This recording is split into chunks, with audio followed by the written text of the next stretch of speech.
Hey everybody, this is my thoughts on Tactical Intervention. This is the free-to-play FPS from one of the co-creators of Counter-Strike.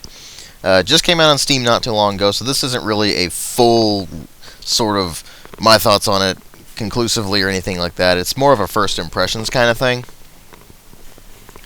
I did put in about an hour or two of gameplay, so there's not a huge amount I can really comment on, because there really aren't that many people playing much except for a few modes in this game and a few maps. So I've just basically gone with whatever people have been able to host at any given time, and that's mostly one particular game mode, and I'll get to that in a minute. But suffice to say, what do I think about this game so far? I mean, again, it's a free-to-play FPS. It was actually kicked to the curb by its previous publisher and had to get picked up by another publisher. So that's kind of a weird thing and a bit ominous, wouldn't you say? At any rate, presentation-wise, this thing gives a really, really terrible first impression. And that is because it looks like total crap. The graphics in this game are outright awful. It looks like a really, really badly made source mod. Either that or it looks like an alpha source mod. Now, it does run on the source engine, and we know that the source engine is capable of a lot better graphics than this and still maintaining good performance, whereas this thing doesn't look good, and it has poor performance in some ways. There are certain areas in this game on certain levels that just slow down considerably. You do notice it, and that's rather annoying, but for the most part the game runs okay. But the modeling's kind of blocky in a lot of ways. There's some jagged edges, actually quite a few of them. The animations look really jerky and too fast for their own good in a lot of ways. The texture quality is outright awful across the board. It looks terrible. So, again, first impressions from that, just awful. Sound design is really, really wimpy as well. Most of the sound effects are pretty much stock, and in fact a lot of them are stock simply to the source engine, and so that's kind of depressing actually. But the weapons don't really sound as all that powerful. It's just a weird situation, and that actually does tie into the gameplay a bit. I'll get to that in a moment. But they don't sound powerful because they mostly use this kind of stock sound, and it's really not impressive at all. There's really no music to speak of, so I'm not really going to talk about that, but the voice acting, again, there's not much to speak of there. That's mostly because they pretty much limit it to the announcer, and that's about it. There is some voice acting in the game, but it seems phoned in. It's really amateurish. It seems like a really badly done source mod. So, what about the gameplay? I mean, this is a multiplayer FPS. It is in the vein of Counter-Strike. You have the Ts and the CTs fighting each other across various scenarios. You've got the two basic modes from Counter-Strike, which are, of course, Demolition, which is pretty self-explanatory, and the Hostage Rescue mode. They do put some spins on these things. For instance, in Demolition mode, the target locations will actually change. So you'll need to basically memorize the whole map and figure out where the new location is that you need to destroy if you're on the Ts, or to protect if you're on the CTs. In the Hostage Rescue mode, they do the same thing, only the difference is that instead of having to bring hostages back to your spawn point as the CTs, you now only have to go up to them and hold down the use button for a while before they just run off on their own. The Ts can actually take meat shields, which is kind of interesting, but in that mode, honestly, the rescuing stuff is pretty much a secondary goal. It gives you bonus points, and really eliminating the enemy team is the primary focus of it. It's kind of odd. The other mode that I got to play was the VIP mode, which was basically both teams spawn in cars, and it's up to 4 players per car. And the CT's objective is to get the VIP to the extraction point. The T's objective is to eliminate the VIP, of course. And pretty much that's the entire mode in a nutshell. with cars. And the cars handle like crap. In fact, this highlights a problem with the rest of the game as well. The controls in this game really don't feel very good. Now, they did put in a sprint function. There is the pretty standard stuff you'd expect from Counter-Strike. But at the same time, they've done it in such a way to where it feels like a really badly made source mod. As in, the weapon handling is erratic and random, and you're not really sure what's going on with it. For instance, I can't figure out where my extra shots are going after the first shot whenever I use, say, the AR that you start with.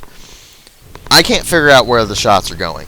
And so, it's really weird when I'm seeing the enemy taking hits, and they're taking a lot of hits, and they're not going down. Yet, they hit me once or twice with whatever they've got, and usually it's a weapon from the in-game shop, actually. And they just wipe the floor with me. It's, yeah, kind of sad. The stock weapons you get are pretty terrible in this game.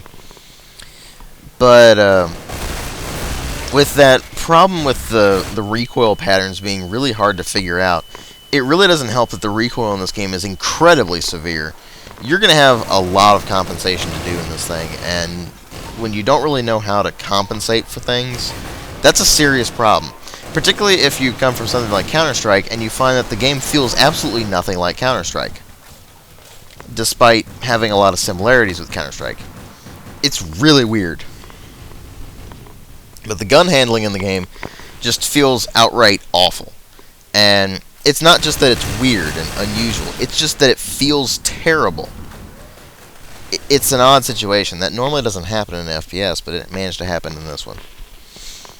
As for what I mentioned earlier, the in-game shop, this allows you to purchase weapons. It also allows you to purchase armor and such for your character so they'll look different. It allows you to purchase equipment like attack dogs, which it adds a new element to the game, but at the same time, the whole game is centered around this item shop. And you can tell this because of the way it's presented. You get game points, and these are used to purchase equipment as well as the cosmetic upgrades and all that. And you can either rent them for 7 days, or you can purchase them permanently.